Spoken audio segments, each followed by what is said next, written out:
A paz do Senhor, meus queridos e amados irmãos, professores do nosso Juvenis, que alegria poder estar aqui com você, aqui nessa pré-aula, para juntos estudarmos a nossa lição de número 3, que se intitula Entendendo o Novo Testamento. Lembrando que nós estamos numa jornada por este Novo Testamento e hoje nós estaremos falando sobre essas divisões do Novo Testamento. Já falamos o trimestre passado sobre o Antigo, foi uma linda jornada e estamos agora no segmento destas lições falando sobre o Novo Testamento. Amém? Portanto, se esta é a sua primeira vez aqui conosco, não esqueça de se inscrever no canal, de poder colocar aí as notificações, para que juntos nós possamos estar estudando esta linda palavra para uma faixa etária muito especial, que são os nossos juvenis. Amém? Se então você está preparado para junto conosco estarmos aqui, lembre-se que este PowerPoint, assim como o roteiro da nossa lição, e muitas vezes quando nós fazemos folhinhas especiais, nós deixamos para você aí na descrição do nosso vídeo e assim você terá recursos para melhor oferecer para os seus alunos. Amém? Portanto, continue orando por nós para que Deus continue dando-nos a capacidade, a sabedoria e que nós possamos ter, não é, esta graça de poder, não somente eu, mas você também, de ensinar aos nossos juvenis para a glória do nome do Senhor. Então, sendo assim, vamos então iniciar com o título da nossa lição que se diz Entendendo o Novo Testamento. Esta lição para o dia 20 de abril de 2025. O nosso texto áureo está na carta de 2 Pedro 1:21, que diz: porque a profecia nunca foi produzida por vontade de homem algum, mas os homens santos de Deus falaram inspirados pelo Espírito Santo. Aleluia. 2 de Pedro 1:22. E é claro, a nossa leitura em classe está desta maneira, nesta lição, dividida em 3 diferentes citações. A primeira no livro de 2 Pedro, capítulo 1, do 16 ao 21, Romanos 15, 4 ao 6 e o livro de Apocalipse, capítulo 21, do verso 5 ao verso 7. Amém? Muito bem, o nosso estudo, então, ele vai ser dividido como nós de costume fazemos em 3 tópicos. O primeiro, entendendo a sua história. História de quem? Do Novo Testamento. O que é que abrange? Qual é o conteúdo histórico do Novo Testamento? Em segundo, entendendo o seu propósito, o propósito do Novo Testamento. Havia já uma Bíblia, havia o Antigo Testamento, mas por que foi necessário o Novo Testamento, o novo pacto, a nova aliança? E em terceiro lugar, entendendo o seu cumprimento.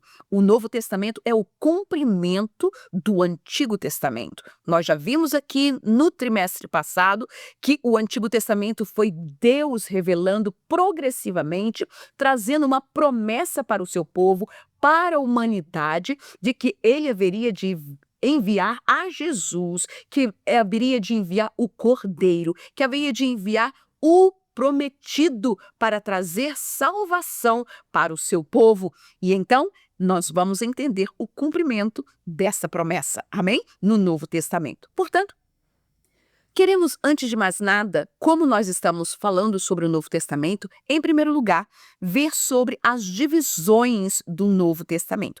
Isto é uma ótima oportunidade para você, durante esse trimestre, trazer aos seus alunos a oportunidade deles poderem memorizar os livros do Novo Testamento.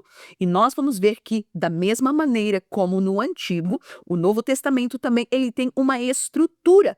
E esta estrutura, esta divisão dos 27 livros do Novo Testamento estão, então, divididas nos evangelhos, que é uma biografia da vida de Jesus, do seu trabalho, do seu ministério, da sua morte e ressurreição.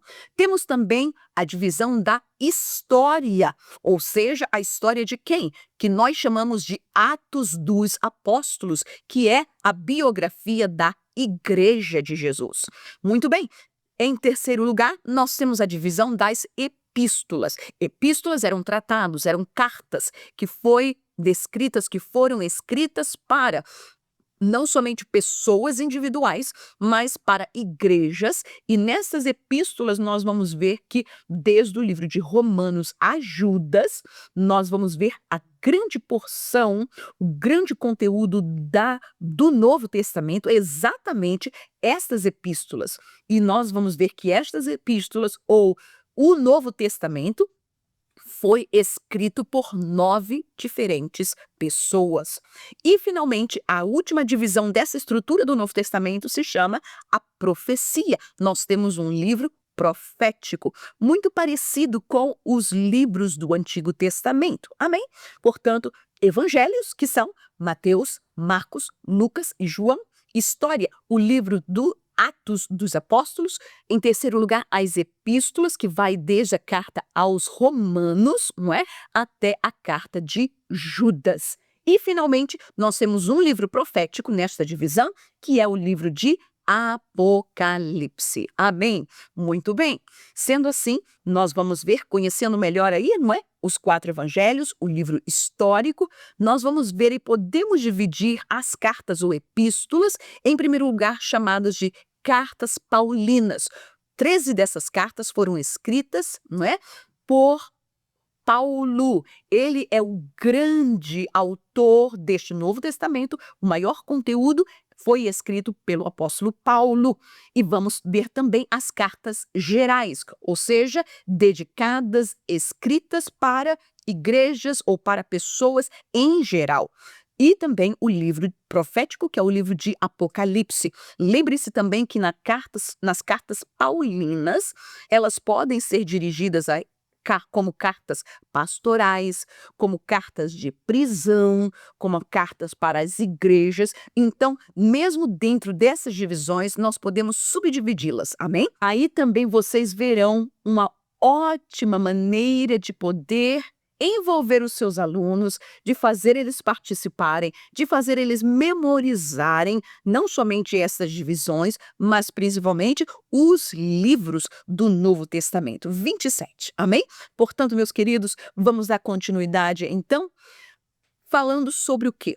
Em tudo aquilo que nós vamos falar no dia de hoje, nesses 3 tópicos que nós vamos ver, se vocês pudessem resumir, ou se eu pudesse resumir para os meus alunos a grande importância desta lição, seria este slide, tá bom? Então, em primeiro lugar, nós vamos ver que o tema central do Novo Testamento é o quê? É a salvação. Nós vamos já ver que no Antigo Testamento, Deus ele fez uma promessa para o homem da salvação. Esta mensagem centralizada do Novo Testamento está envolta em torno da pessoa de Jesus, porque ele foi o enviado para trazer a salvação do homem. Jesus ele é o cumprimento de toda a promessa feita no Antigo Testamento. Tudo cumpriu-se em Jesus. Então, nós vamos ver também que nestes 27 livros, não é, escritos por estes 9 autores num período de 50 anos, vamos entender que este antigo pacto, ele não somente falava e ele prometia uma salvação, prometia um Cristo, um Messias, o qual foi cumprido na pessoa de Jesus. Vamos ver que este antigo pacto era baseado na lei. Entretanto, o novo pacto, a nova aliança, é baseada na graça de Deus. Vamos ver também que o plano de salvação, não é, começa no Antigo Testamento e ela culmina, ela termina no Novo Testamento. E nós vamos ver no Antigo Testamento a santidade de Deus sendo revelada através da justiça da lei. Mas, no Novo Testamento, ela revela a justiça de Deus, a santidade de Deus na pessoa de Cristo Jesus. Portanto, o que é que nós queremos dizer?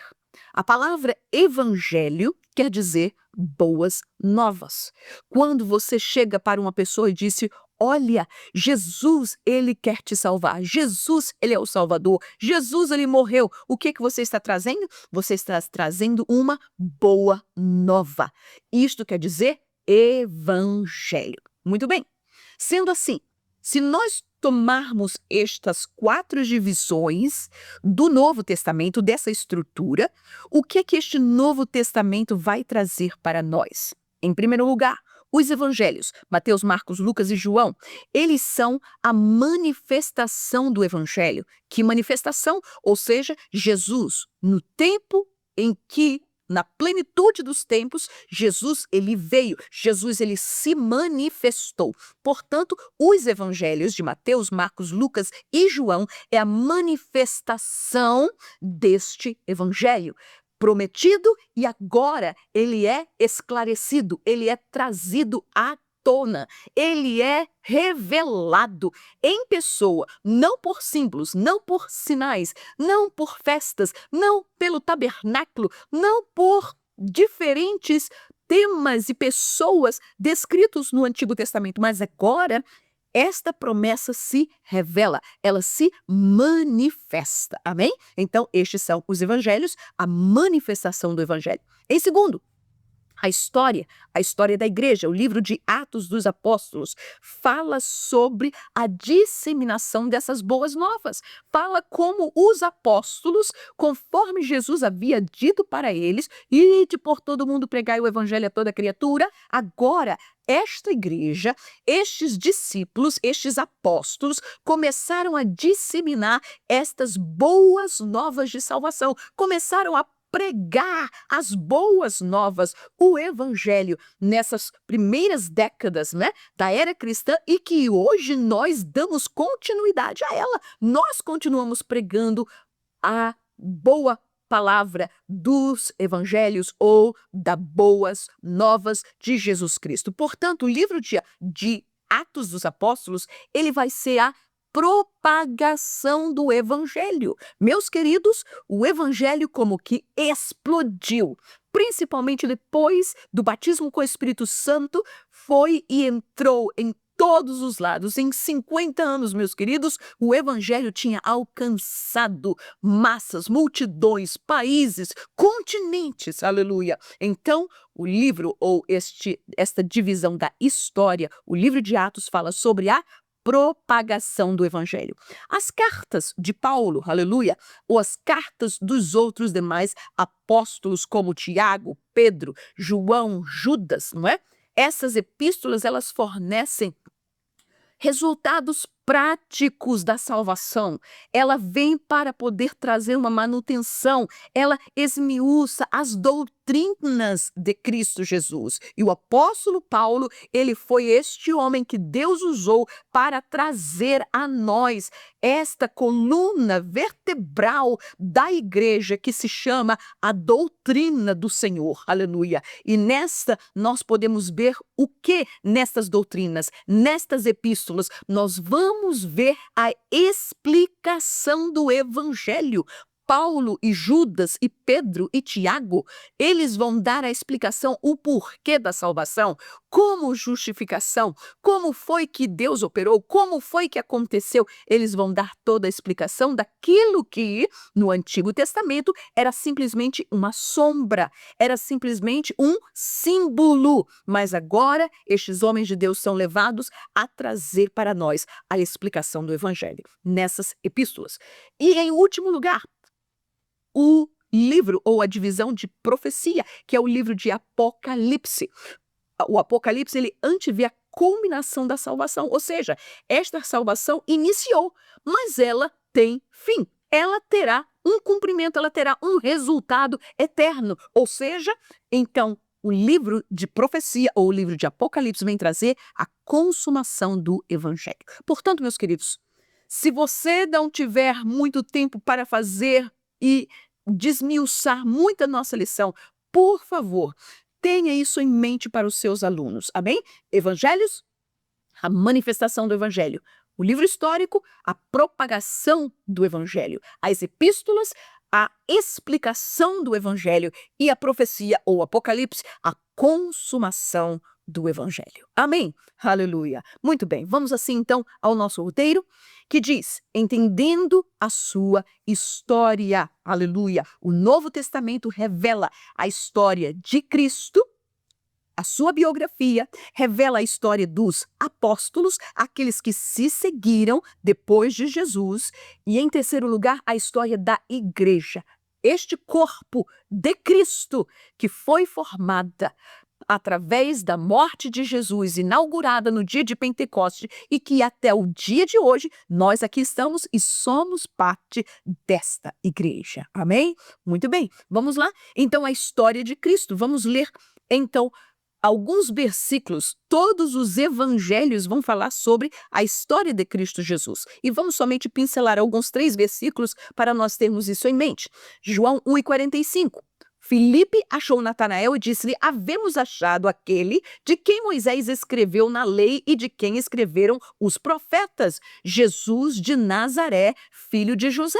Então, havia uma esperança, havia uma espera, e quando eles descrevem e quando eles acordam e que eles veem que Jesus está ali, ele disse: olha, este é de quem Moisés, a lei, os profetas, os salmos estavam revelando, estavam falando dele para nós. Aleluia. Atos 4:27. Porque verdadeiramente contra o teu santo filho Jesus, que tu ungiste, se ajuntaram não só Herodes, mas Pôncio Pilatos, com os gentios e os povos de Israel. 28.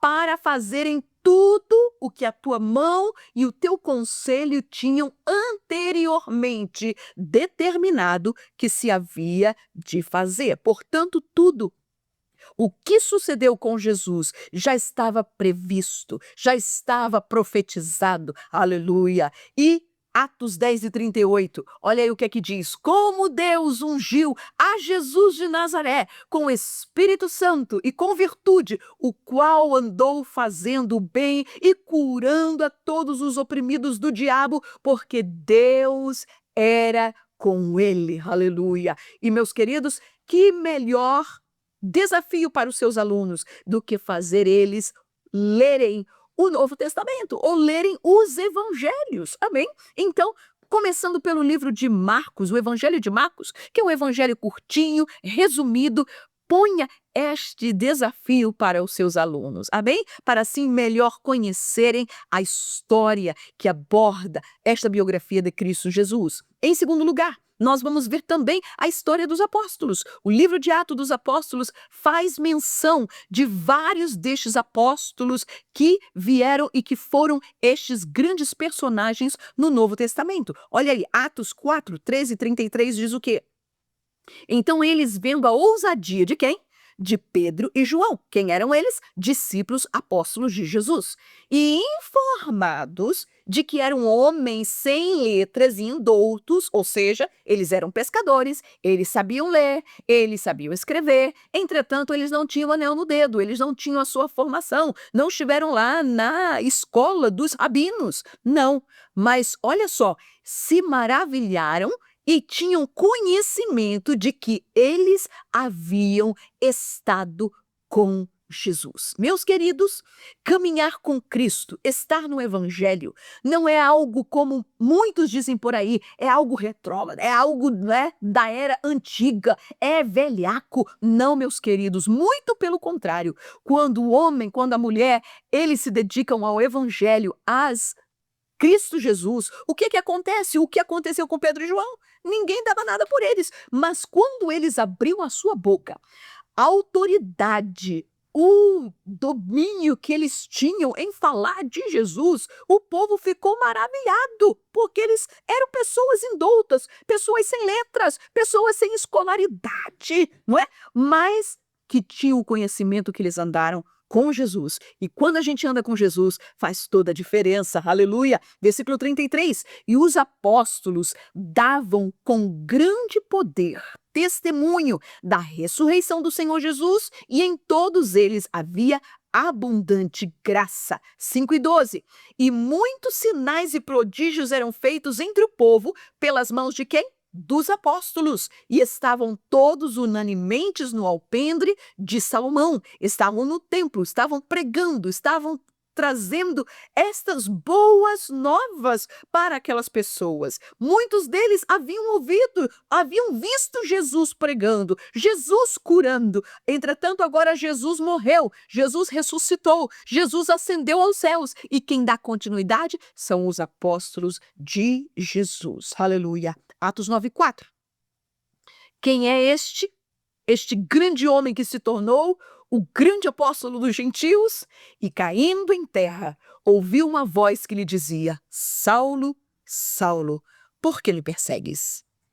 E ele disse-lhe, porém, o Senhor, disse a Ananias, né? Vai, porque este é para mim um vaso escolhido para levar o meu nome diante dos gentios e dos reis e dos filhos de Israel. Aleluia! Oh, meus queridos, mas esta história do Novo Testamento não somente abrange a Cristo, os apóstolos, mas abrange também a igreja. Esta igreja, que agora, ela não é uma denominação, ela não é uma religião, ela não é um grupo eclesiástico, mas esta igreja é chamada de noiva de Cristo, a esposa do Cordeiro, aleluia. É verdade que nesta igreja, ou esta igreja, ela foi perseguida, ela foi, padeceu muito pela causa do Senhor. Nós vamos ver que estes apóstolos, muitos deles morreram de maneira muito trágica. Entretanto, aleluia, todas as investidas de Satanás contra a igreja de Jesus não deu em nada. Muito pelo contrário. Por quê? Porque o próprio Jesus havia dito que as portas do inferno não prevaleceriam contra a igreja do Senhor. Aleluia! E olha aí alguns lapsos, algumas partes da história da igreja que aconteceu. 5:14, e a multidão dos que criam, ou seja, a gente não está falando mais agora de apóstolo, nós estamos falando da multidão, do povo, da igreja, daqueles que criam no Senhor, tanto homens como mulheres, crescia cada vez mais. Atos 5:15, de sorte que transportavam os enfermos para as ruas e os punham em leitos e em caminhas para que ao menos a sombra de quem? De Pedro, quando este passasse, cobrisse alguns deles. Capítulo 6, versículo 7. E crescia a palavra de Deus, e em Jerusalém se multiplicava muito o número de quem? Dos discípulos, e grande parte até dos sacerdotes obedeciam à fé. Aleluia! E Saulo assolava a igreja, entrando pelas casas e arrastando homens e mulheres, os encerrava na prisão. Capítulo 9, versículo 31. Assim, pois, as igrejas em toda a Judeia e Galileia e Samaria tinham paz e eram edificadas e se multiplicavam andando no temor do Senhor e na consolação do Espírito Santo. É verdade que esta igreja foi muito perseguida. Esta igreja foi, trancafiada, foi perseguida, foi injustiçada por muitos e muitos séculos, e até o dia de hoje, meus queridos, muitos lugares na face dessa terra, a igreja ainda padece de uma grande maneira. Entretanto, é esta igreja, não a denominação, não o grupo eclesiástico, não a religião, mas o corpo de Cristo, que quem faz parte dele? Eu e você, que já aceitamos a Jesus, que já entramos por essa porta e estamos no caminho estreito, caminhando e esperando o Senhor Jesus voltar. Amém? Muito bem. Em segundo lugar, entendendo o propósito. Qual é o propósito do Novo Testamento? Nós vamos ver que este Novo Testamento ele vem mostrar o plano de Deus, não é? O plano de Deus era o quê? A salvação da humanidade em Cristo Jesus. Em segundo lugar, mostrar o caminho a Deus. Ou seja, não é como muitos dizem por aí, todo caminho leva a Deus. Não, de maneira alguma. Só existe um caminho que leva a Deus. E a Bíblia Sagrada, o Novo Testamento, vai mostrar exatamente quem é este caminho. Em terceiro lugar, mostrar o quê? A doutrina de Deus, a palavra de Deus, aleluia, mostrar o alimento, o caminho, como é que esta igreja pode caminhar sem mover-se de um lado para o outro, sem permitir que as coisas, as inovações, as heresias, as apostasias possam entrar dentro dela e manter-nos firmes, caminhando na verdade. Por isso Jesus dizia, conhecereis a verdade, e a verdade vos libertará. Portanto, vamos lá. mostrar o plano de Deus. Que melhor versículo do que João 3,16, que é o plano de Deus, porque Deus, olha aí, peça aos seus alunos para poder repetir com você todos juntos, amém? Vamos lá, e você também. Porque Deus amou o mundo de tal maneira que deu o seu Filho unigênito para que todo, não é somente alguns, para que todo aquele, qual é a condição? Que nele crê, não pereça, mas tenha a vida eterna. Aleluia. Atos 8,35, disse Filipe, não é? Quando ele estava junto com aquele eunuco que estava ouvindo a palavra de Isaías. Então Filipe, abrindo a boca e começando nessa escritura, ou seja, em Isaías capítulo 53, porque era o livro que ele estava lendo, lhe anunciou a Jesus, lhe anunciou o plano da salvação, lhe anunciou o que Jesus ele veio fazer. E qual foi o resultado disso? Quando eles pararam diante de alguma água, ele disse, eis aqui água, o que me impede de ser batizado? Ele disse, nada, se tu creres, serás e pode ser batizado. E a Bíblia diz que ambos desceram as águas, ele foi batizado e aquele homem seguiu o seu caminho, aleluia. Mas também, o propósito é para mostrar o caminho a Deus. E não outro versículo melhor do que esse, que o próprio Jesus ele disse, João 14,6, disse-lhe Jesus, eu sou o caminho e a verdade e a vida. Ninguém vem ao Pai senão por mim. Não existe outro meio, aleluia, de chegar ao Pai. Não existe outra maneira de nós termos novamente o nosso relacionamento de volta com Deus, se não é através da pessoa de Jesus. Olha aí, Atos 4,12, a pregação de Pedro, e em nenhum outro há salvação, aleluia, porque também debaixo do céu nenhum outro nome há dado entre os homens pelo qual devamos ser salvos. Portanto, meus queridos, muitas religiões existem, muitas crenças existem, muitas apostasias existem, muitas heresias existem, muitos grupos existem. Entretanto, debaixo do céu, nenhum outro nome há, a não ser o nome de Jesus, pelo qual nós devemos e podemos ser salvos. Cada um proclama a sua religião dizendo, olha, a minha que salva, o meu profeta que salva. Entretanto, a Bíblia Sagrada está aí para nós, o Evangelho, as boas novas, somente em Jesus. Amém? Muito bem. Mas também, 1 Timóteo 2,5, porque há um só Deus e um só mediador entre Deus e os homens. Ele é a ponte, ele é aquele que media, é aquele que intercede. Muitos até podem dizer por aí, não, vamos orar a Maria, vamos orar ao ídolo, vamos orar ao santo, vamos orar isso, vamos orar aquele, vamos falar com aquela pessoa, vamos confessionar naquela pessoa ali. Não, meus queridos, olha aí, porque há um só Deus, não existe outro, só existe um só Deus. E só existe um só mediador entre Deus e os homens, entre Deus e eu, entre Deus e você, aleluia. E quem é ele? Jesus Cristo, homem, aleluia.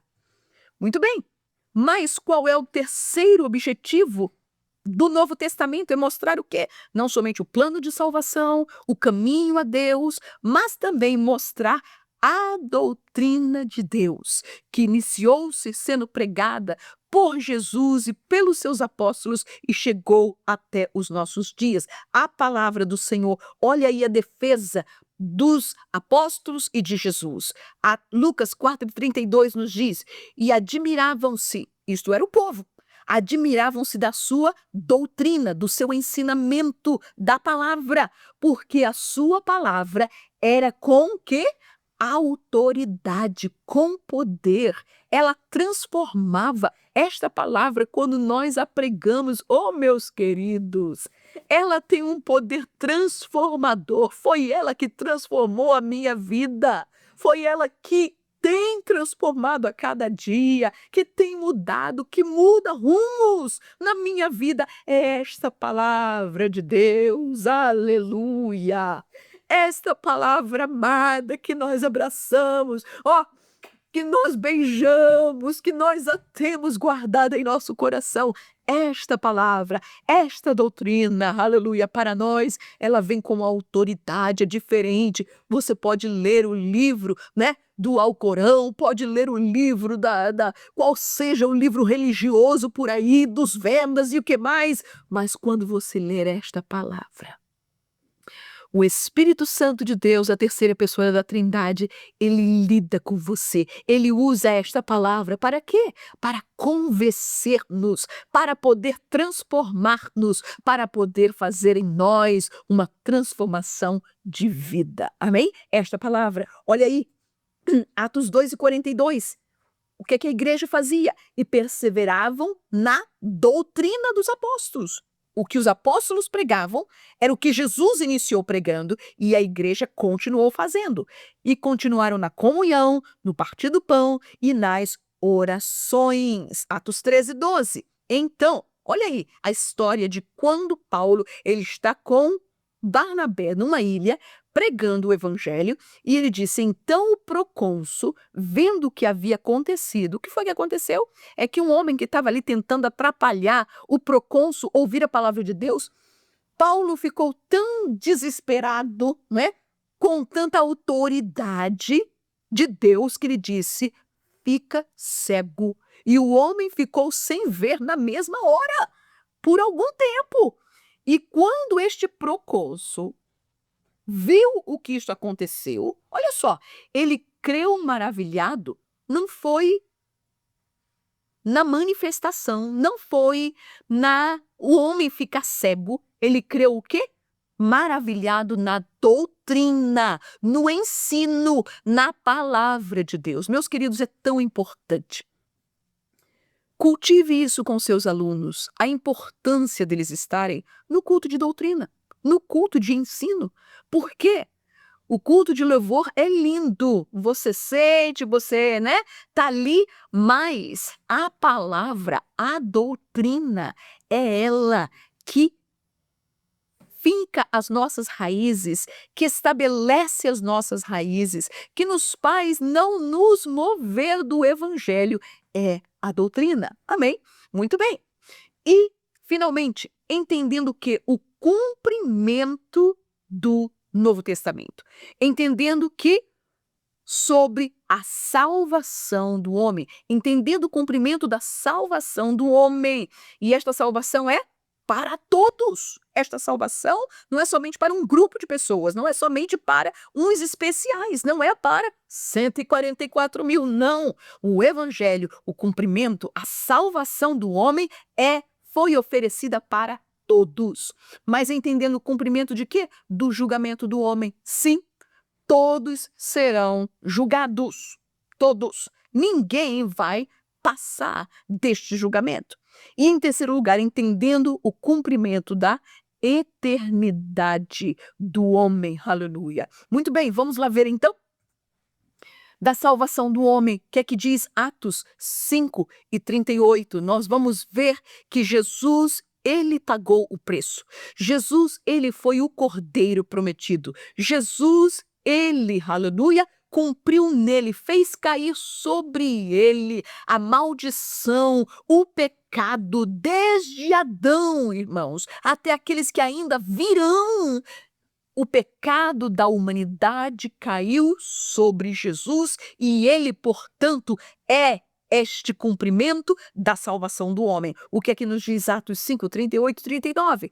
E agora digo-vos, olha aí a palavra de Gamaliel, grande homem, instrutor, rabi, professor, ensinador, quando começou aquele disse-me disse ali no Sinédrio, que quando tomaram a Pedro, a Tiago, a João, os apóstolos, que eles estavam pregando o evangelho, olha a sabedoria deste homem, dai de mão a estes homens, ou seja, não façam mal a eles, deixai-os, porque se este conselho, se esta palavra, se esta doutrina, se este mover ou esta obra é de homens, vai se desfazer.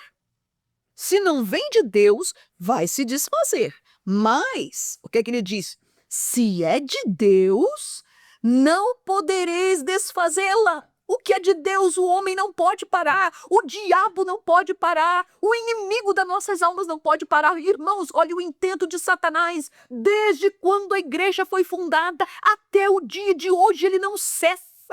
Mas ele não aprende, porque ele está destinado à ira, ao inferno, porque ele está condenado, baixa condenação. Mas olha aí, se é de Deus, oh, aleluia, se é de Deus, e ouçam Satanás, ouçam os demônios, ouçam o homem, ouçam aqueles que são contra a cruz de Cristo, se é de Deus, e é de Deus, a igreja é de Deus, não poderá desfazê-la. Para quê? Dizia Gamaliel, para que não aconteça vocês serdes também achados combatendo contra Deus. Amém? Aleluia! Romanos 1,16, o que é que diz Paulo? Porque não me envergonho do evangelho de Cristo, pois é o poder de Deus para a salvação de todo aquele que crê, primeiro do judeu e também do grego. Aleluia! Portanto, meus queridos, Jesus ele pagou o preço e foi um preço muito alto. Ele foi o cordeiro prometido, ele foi aquele que foi oferecido por todos nós. E olha aí, em segundo lugar, entendendo o cumprimento sobre o quê? Sobre o julgamento do homem. Muitos estão pensando, não, nada vai acontecer conosco. Esse negócio de céu, de inferno não existe. Olha, eu vivo a minha vida, eu faço bem, eu sou bonzinho, eu não fumo, eu não bebo, eu não mato, eu não adultero, eu não faço nada, eu sou um santo. Ah, é? Olha aí o que é que diz João 3, 18 e 19. Não foi eu, não. Não foi João, não foi Paulo, não foi nenhum dos apóstolos que falou, foi Jesus. Olha o que ele diz. Quem crê nele não é condenado. Mas quem não crê, olha aí, já está condenado, porquanto não crê no nome do unigênito Filho de Deus. Aleluia. Ou seja, meus queridos, quem não crê continua debaixo da condenação. E todos aqueles que estão debaixo da condenação serão julgados no dia final. Amém? Nós vamos ver isso no próximo tópico. Mas o que é que diz também? João 3,19. Qual é a condenação? A condenação é esta, que a luz, Jesus, veio ao mundo e os homens amaram mais as trevas do que a luz. Por quê? Porque as suas obras eram más. Quem está nas trevas não quer vir para a luz. Para quê? Para que as suas obras se manifestem. Aleluia. E o que é que diz João 8,34? Respondeu-lhe Jesus, em verdade vos digo, que aquele que comete pecado é servo do pecado. E todos aqueles que morrem em seus pecados, um dia haverão de ser julgados. Quem crer, recebe a salvação. Quem não crer, permanece na condenação. Aleluia. E finalmente, entendendo o cumprimento de quê, irmã Vânia? O cumprimento da eternidade do homem. Lembre-se que o homem não foi criado por Deus para simplesmente viver 60, 80, ou mesmo como, Adão, 937 anos, como Metusalém, 962 anos e morrer. Não, o homem foi criado para viver. Seja ele com Deus ou ele sem Deus, ele tem uma eternidade esperando-o depois da sua morte. Amém? Portanto, qual é esta? João 11:25. Disse-lhe Jesus, eu sou a ressurreição e a vida. Quem crê em mim, ainda que esteja morto, viverá. Olha aí, esta palavra, é claro que foi dita sobre Lázaro, mas Jesus está explicando aqui que ele não somente tem o poder de ressuscitar a pessoa que esteja morta nos seus pecados, nos seus delitos, ele pode trazer a vida, porque ele é o mediador. Mas também, mesmo que nós venhamos a ter a morte física, mesmo que daqui a alguns anos se passem, olha, e a irmã Vânia vai estar com o Senhor, existe a promessa da vinda de Jesus. A trombeta vai tocar e, meus queridos, olha, o meu corpozinho vai ressuscitar. Aleluia! Não este corpo humano, não este corpo deteriorado, mas em corpo glorioso para se encontrar com Cristo nos ares, como diz a carta aos Tessalonicenses, e ali estar eternamente com o nosso Deus. Aleluia! Portanto, nós vamos ver que esta é a grande promessa para aqueles que creem. Nós temos a vida eterna, nós temos a ressurreição eterna para estarmos com Cristo para sempre. Entretanto, nós vamos lembrar, o homem viverá eternamente, ou com Deus, se creu, ou sem Deus, se ele rejeitou a promessa da salvação, se ele rejeitou a Cristo, se ele rejeitou a palavra de Deus, se ele rejeitou e não quis aceitar o presente que Deus ele colocou e deu a cada um de nós. Portanto, esta coisa de céu e inferno não é coisa de história para meter medo em ninguém. Não é algo religioso, mas é a realidade, porque a realidade é o cumprimento deste Novo Testamento, haverá de se culminar, haverá de se terminar. E este término termina com o quê?